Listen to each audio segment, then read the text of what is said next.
Hello friends, welcome to my YouTube channel. Saloni quest. आज 8 फरवरी 2025 से जितने भी इम्पोर्टेंट करंट अफेयर्स बनते हैं उन्हें हम आज इस वीडियो में डिस्कस करते हैं। स्टार्ट करते हैं। भारत में पहली एआई यूनिवर्सिटी कहाँ स्थापित होगी? Where will India's first AI university be established? Uttar Pradesh, Maharashtra, Delhi, Gujarat. तो भारत में पहली एआई यूनिवर्सिटी कहाँ स्थापित होगी? महाराष्ट्र में पहली एआई यूनिवर्सिटी स्थापित होगी। पहली भारत की पहली एआई आर्टिफिशियल इंटेलिजेंस यूनिवर्सिटी जो है हमारी भारत की पहली जो होगी महाराष्ट्र में स्थापित होगी। महाराष्ट्र की राजधानी जो है कैपिटल वो मुंबई है, जो कि हमारी आर्थिक राजधानी कहलाती है। हमारी इंडिया की राजधानी कैपिटल और आर्थिक राजधानी मुंबई, सांस्कृतिक राजधानी मतलब संस्कृति और या सांस्कृतिक राजधानी की बात की जाए तो वो है वाराणसी, जो कि उत्तर प्रदेश के अंदर एक शहर जिला है। ठीक है, उत्तर प्रदेश में जिला है। दिल्ली तो है ही है, गुजरात की राजधानी गांधीनगर, उत्तर प्रदेश की राजधानी लखनऊ, दिल्ली है। दिल्ली तो यूनियन टेरिटरी है। हरियाणा सरकार ने किस अधिनियम में संशोधन किया है? Haryana government has amended which act? तो हरियाणा गवर्नमेंट ने अमेंडेड किया है किस एक्ट में? तो हरियाणा सरकार ने वन्य जीव संरक्षण अधिनियम, ग्राम पंचायत भूमि अधिनियम, जनसंख्या नियंत्रण अधिनियम या जलवायु परिवर्तन अधिनियम किसमें किया है? ग्राम पंचायत भूमि अधिनियम। हरियाणा सरकार ने ग्राम पंचायत भूमि अधिनियम में संशोधन किया है। हरियाणा में ही अभी अंतर्राष्ट्रीय गीता महोत्सव मनाया गया है। कहाँ पर? हरियाणा में ही अंतर्राष्ट्रीय गीता महोत्सव मनाया गया है। गुजरात के कच्छ जिले के किस गांव को जैव विविधता धरोहर घोषित किया गया है? Which village in Gujarat Kutch district has been declared a biodiversity heritage site? Bochu, Guneri, Ahmedabad, बड़ोदरा। गुजरात के कच्छ जिले के गुनेरी गांव को जैव विविधता धरोहर घोषित किया गया है। गुजरात में ही गिर नेशनल पार्क है और गुजरात की राजधानी गांधीनगर है। गुजरात में ये चारों शहर हैं: बड़ोदरा, अहमदाबाद, गुनेरी, बोचू। गुजरात का कच्छ जिला, जिस जिले में जाकर लूनी नदी वो गायब हो जाती है, जो राजस्थान से लूनी नदी निकलती है और कच्छ के ज़िले में गायब हो जाती है। कच्छ का ज़िला जो बॉर्डर है वो पाकिस्तान से शेयर करता है। कच्छ जिला ये सबसे बड़ा जिला है गुजरात का, सबसे बड़ा गुजरात का क्या पूरे इंडिया का सबसे बड़ा जिला गुजरात के अंदर है, जो कि है कच्छ जिला, सबसे बड़ा जिला है गुजरात में। किस संगठन ने नाइजर, माली और बुर्किना फासो ने औपचारिक रूप से अलग होने का निर्णय लिया है? Niger, Mali and Burkina Faso have decided to formally exit from which organisation?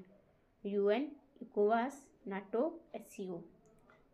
इकोवास संगठन से नाइजर, माली और बुर्किना फासो ने औपचारिक रूप से अलग होने का निर्णय ले लिया है।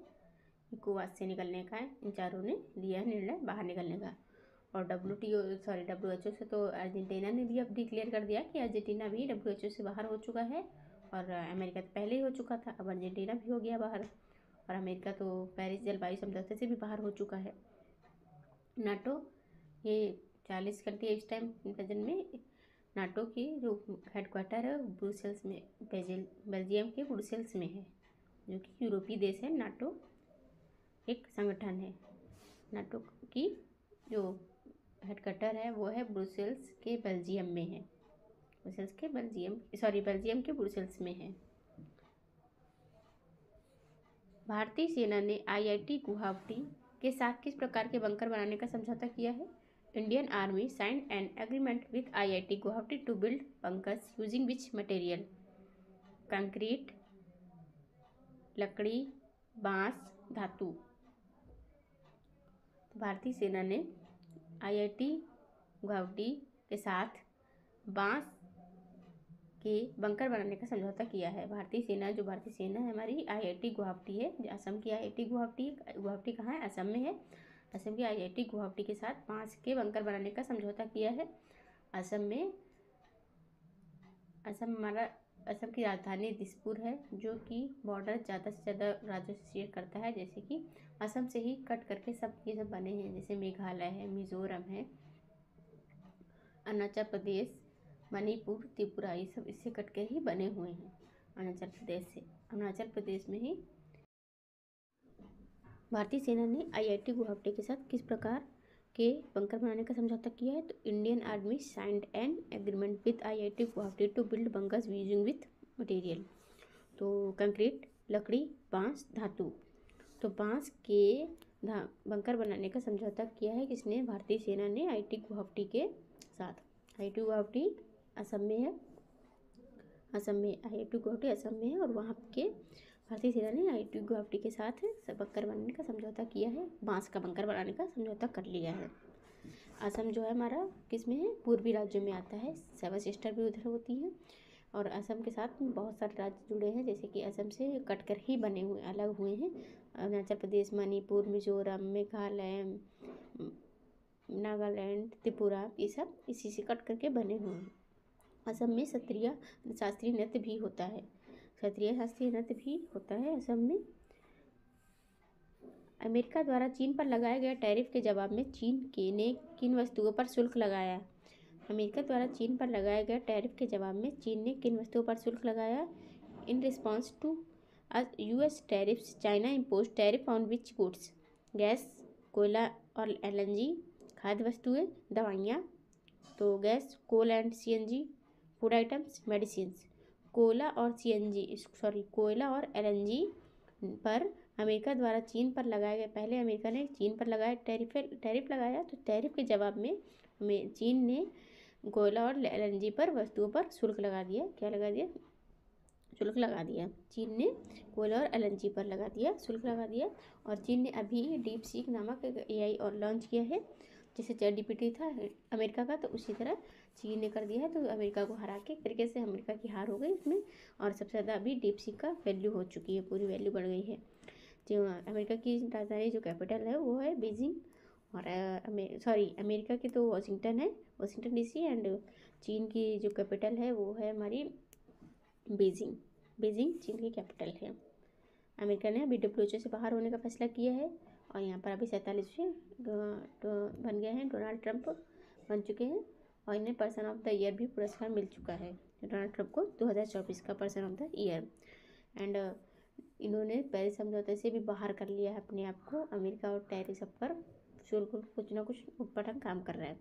और अमेरिका में ही अभी क्या टिकटॉक पर बैन लगाया था किसने? जो बाइडन ने लगाया था, लेकिन ये जो डोनाल्ड ट्रंप है उन्होंने कहा नहीं, हम इसको बैन नहीं होने देंगे, उन्होंने ऐसा बोला।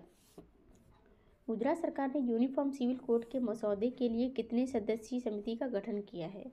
Gujarat government has formed a committee of how many members for the draft of the uniform civil code? 5। Gujarat सरकार ने यूनिफॉर्म सिविल कोड के मसौदे के लिए 5 सदस्यीय समिति का गठन किया है।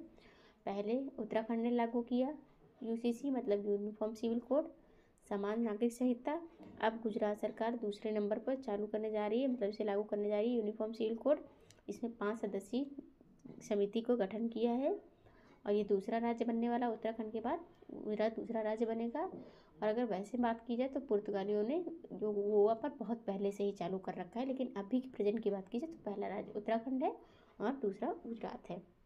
ये आर्टिकल 44 के अंतर्गत आता है, मतलब ये 44 आर्टिकल अनुच्छेद 44 में इसके बारे में बात की गई है, यूनिफॉर्म सिविल कोड के बारे में। उत्तराखंड और गुजरात की राजधानी कैपिटल जो हमारी गांधीनगर है, यहीं पर गिर नेशनल पार्क है, गांधीनगर राजधानी है, गिर नेशनल पार्क है इसी में। और यहीं पर कच्छ जिला है, जो एकमात्र सबसे बड़ा जिला है इंडिया का, भारत का एकमात्र जिला। मध्य प्रदेश के रीवा में स्थापित होने वाला केंद्र किस प्रजाति से संबंधित है? The centre being set up in Rewa, Madhya Pradesh is related to which species? तेंदुआ, बाघ, हाथी, सफ़ेद बाघ। तो मध्य प्रदेश के रीवा में स्थापित होने वाला केंद्र सफ़ेद बाघ प्रजाति से संबंधित है। अब यहाँ पे मध्य प्रदेश में सफ़ेद बाघ भी आ चुका है, जो कि रीवा में रीवा एक यहाँ का मतलब ज़िला है, डिस्ट्रिक्ट है। इस शहर में, रीवा शहर में कौन आ चुका है, सफ़ेद बाघ आ चुका है यहाँ पर। पहले यहाँ पर कुल्लू नेशनल पार्क है, यहाँ पर कान्हा किसली नेशनल पार्क है। यहीं पर सबसे ज़्यादा टाइगर रिजर्व है मध्य प्रदेश में ही। सबसे इंडिया में सबसे ज़्यादा जो टाइगर रिजर्व की बात की जाए तो मध्य प्रदेश में ही है। और नामीबिया से यहीं पर हमारे कुल्लू नेशनल पार्क में ही लाए गए थे चीते, लाए गए थे, जो मोदी जी लाए थे, प्रधानमंत्री नरेंद्र मोदी जी लाए थे, नामीबिया में ही लाए गए थे। तो ये हमारा सेंटर है, सेंटर भी है, और ये बहुत इसमें सबसे ज़्यादा टाइगर रिजर्व यहाँ पर हैं। मध्य प्रदेश की राजधानी भोपाल है। मध्य प्रदेश की राजधानी भोपाल है। जर्मनी के पूर्व राष्ट्रपति हॉर्स्ट कोहलर का निधन किस उम्र में हुआ? Farmer German president Horst Kohler passed away at what age? 75, 80, 81, 85, 75, 80, 81, 85। तो 81 साल की उम्र में जर्मनी के पूर्व राष्ट्रपति हॉर्स्ट कोहलर का निधन हो गया है। जर्मनी के राष्ट्रपति का, जर्मनी एक यूरोपियन कंपनी है। किस राज्य ने यूनिफॉर्म सिविल कोड को लागू किया है? Which state has implemented the uniform civil code? Uttar Pradesh, Gujarat, Uttarakhand, Rajasthan. तो उत्तराखंड राज्य ने यूनिफॉर्म सिविल कोड को लागू किया है। पहला राज्य बन गया है यूनिफॉर्म सिविल कोड को लागू करने वाला उत्तराखंड। दूसरा राज्य है गुजरात। अभी गुजरात मतलब सदस्यीय समिति बैठा चुका है 5 लोगों की, लेकिन अभी इसने लागू नहीं किया, लागू करने वाला है, लेकिन दूसरा राज्य गुजरात और पहला उत्तराखंड है। और अगर पहले की बात करें, बहुत पहले से, तो वो तो पुर्तगालियों ने गोवा में ही लागू कर रखा था इसको, यूनिफॉर्म सिविल कोड को। ये 44 अनुच्छेद के अंतर्गत आता है। पद्म विभूषण विजेता पंडित बिरजू महाराज किस नृत्य के लिए प्रसिद्ध थे? Pandit Birju Maharaj a Padma Vibhushan awardee was renowned for which dance form? Odissi, Kathak, Bharatanatyam, Manipuri. तो कथक जो है पद्म विभूषण विजेता है पंडित बिरजू महाराज। कौन? पंडित बिरजू महाराज पद्म विभूषण विजेता हैं। और किस नृत्य के लिए प्रसिद्ध थे? मतलब ये कथक के लिए प्रसिद्ध थे। कथक के लिए, कथक कहाँ? यूपी में होता है, उत्तर प्रदेश में कथक भी होता है, रासलीला भी होती है, यहाँ पर कजरी भी होता है, ये सब यहाँ पर होते हैं, उत्तर प्रदेश में ही होते हैं। तो पद्म विभूषण से ये सम्मानित हो चुके हैं पंडित बिरजू महाराज जी, और कथक से रिलेटेड है, मतलब कथक इनका प्रसिद्ध डांस है। ओडिसी उड़ीसा का है, भरतनाट्यम तमिलनाडु का है, मणिपुर का मणिपुरी है। सुब्रमण्यम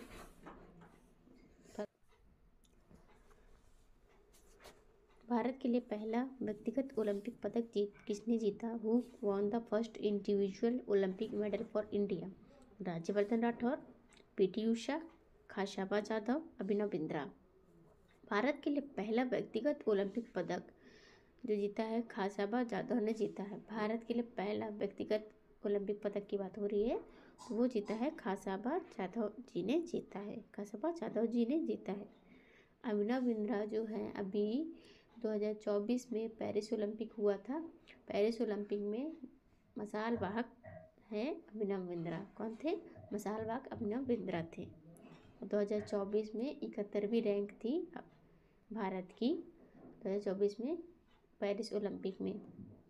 टोटल 6 मेडल जीते थे, गोल्ड मेडल 1 भी नहीं, सिल्वर मेडल 1, ब्रॉन्ज मेडल 5, मतलब 5 थे, 5 1 6 टोटल हुए थे और इन्होंने जीता था वो टोटल 6। जो ब्रॉन्ज था, सॉरी सिल्वर था नीरज चोपड़ा ने, और 5 अदर ने जीता था। 71वीं रैंक थी, पहली अमेरिका की थी, दूसरी चीन की रैंक थी, और भारत की तो थी 71वीं रैंक थी। मानवता के लिए एक धर्म, एक जाति और एक ईश्वर का सिद्धांत किसने दिया था? Who proposed the principle of one religion, one cast and one God for humanity? Shri Narayan Guru, Mahatma Gandhi, Jyotiba Phule, doctor Rajendra Prasad. Shri Narayan गुरु मानवता के लिए एक धर्म, एक जाति और एक ईश्वर का सिद्धांत दिया था। श्री नारायण गुरु ने सिद्धांत दिया था। महात्मा गांधी, सभी को पता है। ज्योतिबा फूले जो है इन्होंने गुलामगिरी पुस्तक लिखी थी। डॉक्टर राजेंद्र प्रसाद जो है संविधान सभा के स्थायी सदस्य थे। केलुचरण महापात्र किस शास्त्रीय नृत्य के लिए नर्तक थे? Kelucharan Mahapatra was a renowned dancer of which classical dance? Odissi, hip hop, Kathak, salsa. तो केलुचरण महापात्र ओडिसी शास्त्रीय नृत्य के लिए प्रसिद्ध नर्तक थे। केलुचरण महापात्र ओडिसी शास्त्रीय नृत्य के लिए प्रसिद्ध नर्तक थे। ओडिसी शास्त्रीय नृत्य के लिए प्रसिद्ध नर्तक थे केलुचरण महापात्र। केलुचरण महापात्र थे ओडिसी नृत्य के लिए। कथक यूपी का है, ओडिसी तो उड़ीसा का ही है। हे गाइस, आपको ये वीडियो कैसी लगी? अगर वीडियो अच्छी लगे तो प्लीज़ कमेंट बॉक्स में कमेंट करके ज़रूर बताइएगा। एंड अगर क्वेश्चन से रिलेटेड कोई भी डाउट होते हैं तो उन्हें आप कमेंट बॉक्स में कमेंट करके क्लियर कर सकते हैं।